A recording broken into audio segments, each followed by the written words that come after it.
മൗലിയർ ഇങ്ങനെ നിൽക്കുന്നുണ്ടോ, നോക്കി നിൽക്കാണ് പൈസ എങ്ങനെ വീണത് എന്നൊക്കെ.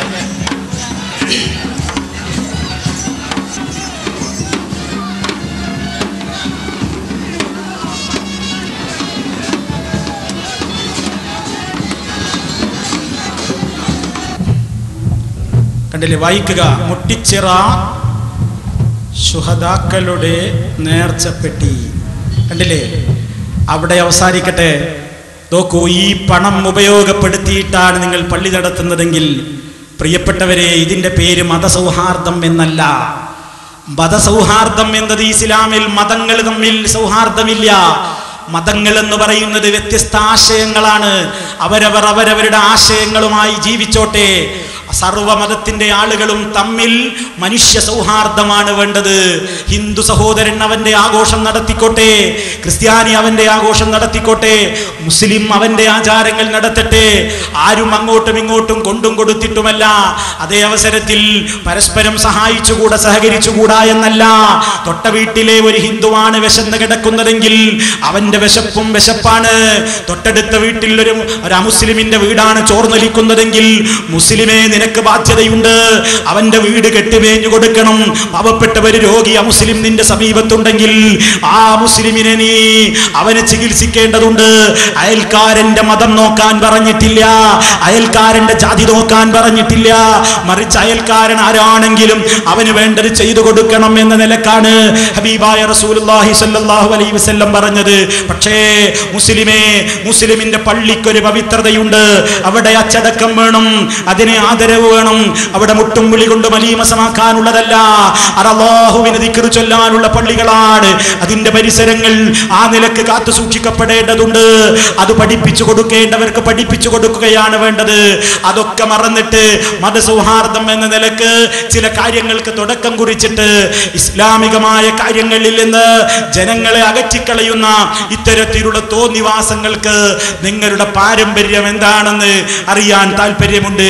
അത്രമാത്രമേ ഈ അവസരത്തിൽ നിങ്ങളുടെ ശ്രദ്ധയിൽപ്പെടുത്തുന്നുള്ളൂ. നേരത്തെ ഇവിടെ പ്രസംഗിച്ച കഴിഞ്ഞ പ്രസംഗത്തിൽ മുസ്ലിയാർ പറയുകയുണ്ടായി എന്ത്, മൗലവി ഇവിടെ ഞങ്ങൾ തമ്മിൽ സംഘടനാപരമായ ചില തർക്കം, അടിസ്ഥാനപരമായിട്ട് ഞങ്ങൾ തമ്മിലൊരു തർക്കമല്ല, അങ്ങനത്തെ ചില ക്ലിപ്പുകൾ കാണിച്ചു എന്ന് മൂപ്പര് നമ്മുടെ പേരിൽ ആരോപണം പറയുന്നുണ്ട്. എന്നിട്ട് ഞാൻ നിങ്ങൾക്ക് കാണിച്ചു തരാം, നിങ്ങൾ തമ്മിലുള്ള പ്രശ്നം കേവലം സംഘടനാപരമാണോ അതോ അടിസ്ഥാനപരമാണോ. അതുകൊണ്ട് ആദ്യം നമ്മുടെ പേരിൽ മൂപ്പര് പറഞ്ഞ ആരോപണം, മൂപ്പർക്ക് എന്താണ് ഈ വിഷയത്തിലുള്ള തീരുമാനം, നയം എന്നൊക്കെ മൂപ്പരൊന്ന് ആദ്യം പറയട്ടെ. സുന്നികൾക്കിടയിലുള്ളത് സംഘടനാപരമായ ഭിന്നതയാണ്, അതേസമയത്ത് നയപരമായ ഭിന്നതയാണ്. മുജാഹിദുകൾക്കിടയിൽ ആശയപരമായ ഭിന്നതയാണ്. സുന്നികൾക്കിടയിലുള്ളത് സംഘടനാപരമായ ഭിന്നതയാണ്, അതേസമയത്ത് നയപരമായ ഭിന്നതയാണ്. മുജാഹിദുകൾക്കിടയിൽ ആശയപരമായ ഭിന്നതയാണ്. എന്നാ കേട്ടോ, നിങ്ങളിപ്പോ അതല്ലേ പറഞ്ഞത്, സുന്നികൾക്കിടയിൽ അടിസ്ഥാനപരമായിട്ട് തർക്കമില്ല, സംഘടനാപരമായ പ്രശ്നമുള്ളൂ എന്നല്ലേ നിങ്ങളിപ്പോ പറഞ്ഞത്. എന്നാ പഠിച്ചോ, നിങ്ങളത് ഇവിടത്തേക്ക് വേണ്ടി തയ്യാറാക്കിയ ഒരു വാചകമാണെന്ന് ഞങ്ങൾക്കറിയാം. കാരണം ഇതാ, നിങ്ങളുടെ KP ഹംസ മുസ്ലിയാര്, ചിത്താരി ഹംസ മുസ്ലിയാര് പറയുന്നത് എന്താണ്, സമസ്തയിലെ പിളർപ്പ് അടിസ്ഥാനപരമല്ല എന്ന് ചിലര് പറയുന്നുണ്ട്. അത് തെറ്റാണ്, പിളർപ്പ് അടിസ്ഥാനപരം തന്നെ, പിളർപ്പ് അടിസ്ഥാനപരം തന്നെയാണ്. അങ്ങനെ ധാരാളം നിങ്ങൾ എഴുതിയിട്ടുണ്ട്. ഇനി പ്രിയപ്പെട്ടവരെ, നിങ്ങൾ തമ്മിലുള്ള പിളർപ്പ് അടിസ്ഥാനപരമാണോ അതോ ആശയത്തിൽ തന്നെ നിങ്ങൾ രണ്ടാണോ എന്ന് നിങ്ങൾ പറഞ്ഞതുകൊണ്ട് ഇനി അതൊന്ന് പഠിപ്പിച്ചേ പോകാൻ പറ്റുകയുള്ളൂ. അതുകൊണ്ട് അതൊന്ന് കേൾപ്പിക്കുന്നു.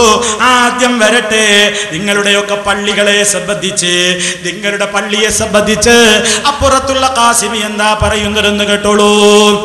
വിദേശവാദികൾക്ക് അഭയം കൊടുക്കാൻ ഒരു മുസൽമാന് സാധ്യമല്ല. എന്തുകൊണ്ടാ മസ്ജിദുൽ കേരളാണ് പറഞ്ഞത്?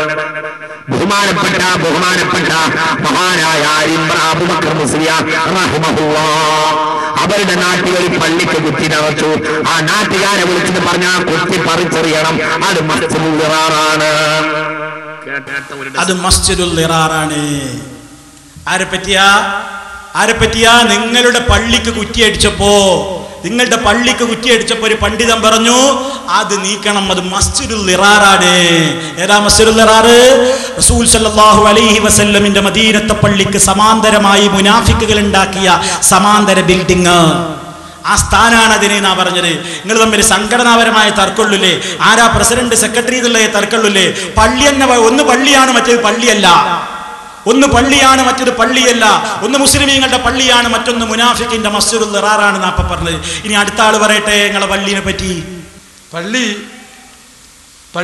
കാന്തപുരം ഉണ്ടാക്കിയതല്ല. ഉള്ളാളെ നിങ്ങൾ ജനിക്കുന്നതിന് മുമ്പ് പള്ളിയുണ്ട്. കാന്തപുരത്തിന് ഉമ്മാന്റെ നിക്കാഹ് നടക്കുന്നതിന് മുമ്പ് ഇവിടെ പള്ളിയുണ്ട്. ഏതാ പള്ളി? അവൽ മസ്ജിദിൻ ഹുസിസാല തഖ്വ അല്ലേ? പിന്നെ വേറെ ചില പള്ളിയുണ്ട്, നിങ്ങൾ ഉണ്ടാക്കിയ പള്ളി. അതല്ലല്ലോ, വേറെ പള്ളി. അതിനെ ഒരു മ്യൂസിയം ആയിട്ട് കണ്ടാൽ മതി. സലാത്ത് നഗറിൽ പോയപ്പോൾ ഞാൻ അവിടെ കണ്ടുപോയിരുന്നാണ്. അതിന്റെ പേര് വൈറ്റ് ഹൗസ് എന്നാണ് അവിടെയാണ്. ഒരു ഗ്രാൻഡ് ഹൗസ് അല്ലേ?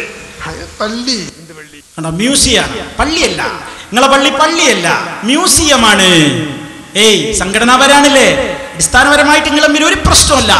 നിങ്ങൾ സംഘടനാപരമായ തർക്കം മാത്രമേ ഉള്ളൂ. ഇനി കേട്ടോ, നിങ്ങൾ തമ്മിലുള്ള പ്രശ്നം വളരെ നിസ്സാരാണല്ലോ. കാരണം എന്താ? ചെറുശ്ശേരി സൈനുദ്ദീൻ മുസ്ലിയാർ പറയട്ടെ, ഉള്ളാളുത്തങ്ങൾ പറയട്ടെ, ഉള്ളാളുത്തങ്ങൾ എന്താണ് ഇപ്പുറത്തെ സമസ്തയിലെ നേതാക്കളെ കുറിച്ച് പറഞ്ഞതെന്ന് ചെറുശ്ശേരി സൈനുദ്ദീൻ മുസ്ലിയാർ അപ്പുറത്തെ സമസ്തയുടെ ജനറൽ സെക്രട്ടറി ഒന്ന് പറയട്ടെ. നിങ്ങൾ തമ്മിലുള്ള പ്രശ്നം എവിടം വരെയാണ് എന്നൊന്ന് കേട്ടോളി. ഇവരെ നേതാവ് ബഹുമാനപ്പെട്ട കണ്ണിയത്തിന്റെ ശിഷ്യൻ ഉള്ളാൾ, അയാളൊരു ദുസ്വഭാവം മനസ്സിലാക്കാൻ വേണ്ടി പറയാം. ഒക്കെ കണ്ണിയത്തിൻ്റെ ആ ദുഴയിൽപ്പെട്ട ഊപ്പാണത്. വിഭാഗത്തിൽപ്പെട്ട ഏതെങ്കിലും ഒരാൾ മരിച്ചാൽ അപ്പം പിന്നെ അടുത്ത് വരുന്ന യോഗത്തിൽ ഇയാൾ പറഞ്ഞത്, ഉദാഹരണം മാനു മുസ്ലിയാർ ചത്തു, ഞാനുണ്ട്. നാട്ടിക മുസ്ലിയാർ നാട്ടിൽ പോയോ ചത്തുപോയി. ഇതാ പ്രസംഗിക്കണം ഒരു പ്രസ്ഥാനത്തിൻ്റെ നേതാവ്. ഒരു മരിച്ചുപോയ മനുഷ്യനെ പറ്റി നിങ്ങൾ ആരെങ്കിലും നാടന്മാരായ ആളുകൾ പറയത്, ഓൻ മരിച്ചു പോൻ്റെ ആലും മലുമായിട്ട് ഓൻ പൊയിഞ്ഞ് ഓൻ്റെ ഇതിലെ കൊണ്ടാന്നല്ലേ അല്പം തന്നെയുള്ള ആൾ വെക്കുള്ളൂ. ഇയാൾ പറയുന്നത് മാനു ചത്തു. കണ്ടോ? അടുത്ത് കെ ടി മാനു മുസ്ലിയാരി സമസ്തന്റെ ഒരു സമ്മേളനത്തിന്റെ യോഗത്തിൽ വെച്ച് വേദന ഉണ്ടായിട്ട് അദ്ദേഹം മരിച്ചു. ആ സംഭവത്തെ പറ്റിയിട്ട് ഉള്ളാൾ തങ്ങൾ എന്താ പറഞ്ഞത്? മാനു ചത്തു. ഞാൻ പറഞ്ഞതാ? സാധാരണക്കാർ പറയാ ചത്തു, മാനു ചത്തു. നാട്ടിൽ പോയി ചത്തു. നാട്ടിക മൂസ മുസ്ലിയാർ കുറെ കാലമായി മരിച്ചിട്ട് അയാളെ പറ്റി അങ്ങനെ പറഞ്ഞു. എന്താ നിങ്ങളുടെ സംസ്കാരം? നിങ്ങൾ തമ്മിൽ അടിസ്ഥാനപരമായിട്ട് ഒരു പ്രശ്നമല്ല അല്ലേ? സംഘടനാപരമായ കാര്യങ്ങളാണല്ലേ? നിങ്ങൾ പറയിപ്പിച്ചിട്ടാണ് ഇതൊക്കെ ഇടുന്നത്. നിങ്ങൾ പറയിപ്പിച്ചിട്ടാണ്. ഇനി നാട്ടിക മൂസ മുസ്ലിയാരെ കുറിച്ച് നിങ്ങളുടെ ഉള്ളാൾ തങ്ങൾ പറഞ്ഞത് കേട്ടോ. പറഞ്ഞവനൊക്കെ എവിടെ പോയി? എവിടെ? ഒരു നാട്ടിക മൂസ എന്ന് പറഞ്ഞു വരുത്താൻ വല്ലാതെ മംഗലാപുരത്ത് വന്ന് പറഞ്ഞു. ഓന് മരിച്ചു നോക്കുമ്പോൾ ഓൻ്റെ വലിയ ശിഷ്യനുണ്ടായി പോയി വന്നതിന് ശേഷം അവൻ്റെ നാവില്ല. കാരണം ഇവൻ്റെ നാവേ ഇല്ല. മരിക്കുമ്പോൾ അവൻ്റെ നാവ് ചുരുണ്ടു പോയിരിക്കുന്നു. ഇത് ഞാൻ പറയല്ല, എങ്ങനത്തെ എത്ര സംഭവങ്ങൾ. പറഞ്ഞവനൊക്കെ എവിടെ പോയി? കേട്ടില്ലേ? ആവർത്തിക്കേണ്ടതില്ലല്ലോ. നാട്ടിക മൂസാറിൻ്റെ ഒരു ചങ്ങായി ഉണ്ടായിരുന്നു, മരിച്ചു നോക്കുമ്പോൾ നാവില്ല, നാവ് ചുരുണ്ടിട്ടാ പോയത്. നോക്കണം, ഒരാൾ മരിച്ചുപോയ അയാളെ വിടൂല. ഇവരുടെ സംസ്കാരമാണ് നേതാവായി പറയുന്നത്. നേതാവ് ഒരു സാധാരണ എട്ടണ മെമ്പറൊന്നുമല്ല, നിങ്ങളുടെ അങ്ങേ തല നേതാവാ പറയുന്നത്. എന്താ നിങ്ങളൊക്കെ തങ്ങള് എന്ന് പറഞ്ഞ് നടക്കുന്നില്ലേ? തങ്ങളെ നാട്ടികയുടെ ഭാഷയിൽ പൊന്നു തങ്ങളെ. നിങ്ങൾ എന്താ നിങ്ങളുടെ സംസ്കാരം? ഇനിയിപ്പോ പേരോടിനെ ചില കാര്യങ്ങൾ അക്കമിട്ട് പഠിപ്പിക്കേണ്ട ഒരു ആവശ്യമുണ്ട്. പോയിന്റായിട്ട് എന്താ? ഞങ്ങൾ തമ്മിൽ ഒരു പ്രശ്നമല്ല എന്നല്ലേ? എന്നാ ചെറുശ്ശേരി നിങ്ങൾക്ക് പറഞ്ഞു തരാം. ചിലർ പറയുന്നത് എന്താ നിങ്ങൾ തമ്മിൽ പ്രശ്നം? അങ്ങനെ ഒരു പ്രശ്നമൊന്നുമല്ലല്ലോ. നിങ്ങൾ തമ്മിലുള്ള പ്രശ്നങ്ങൾ ആശയത്തിൽ തന്നെയാണ്, കേവലം സംഘടനാപരമല്ല എന്ന് ചെറുശ്ശേരി നിങ്ങൾക്കൊരു ക്ലാസ് എടുത്തു തരുന്നുണ്ട്.